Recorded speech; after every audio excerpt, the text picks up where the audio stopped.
गोपाळ कृष्ण भगवान की जय. लीळा नंबर 178चा उर्वरित भाग. मग दुसऱ्या दिवशी सर्वज्ञांना विचारायला आली. दंडोते घातले, श्री चरणा लागली.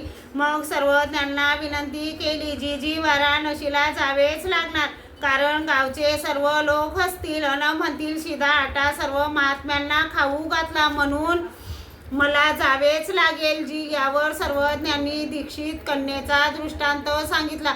कोणी एकी दीक्षिताची कन्या असे, ते विषयाची या चांडा गावीचा गावी कोळी याची घरवात करी. काड कूड लोक तिनी अंगवी, शरीर सुखासाठी जीवाने तिनी अंगविली, तसे परमेश्वराच्या परमा आनंदासाठी जीवाने किती त्रास झाला तरी तो सहन करावा, असे सर्वज्ञांनी निरूपण केले. ते तिला पटले. मग पुन्हा मुक्कामाच्या जागी आली.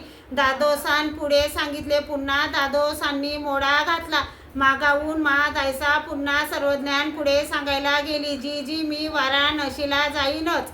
भट्टोबासांनी विचारले, जी या सृष्टीत परमेश्वराचे ज्ञान गमवून मनुष्य देही आलेला असा एक, व ज्याला अजून परमेश्वराचे ज्ञान व्हायचे आहे असा एक, या दोघांमध्ये दैवराठीच्या क्रिया करताना कोणता चांगला? सर्वज्ञ म्हणाले, श्री गोपाळ कृष्ण भगवान की जय.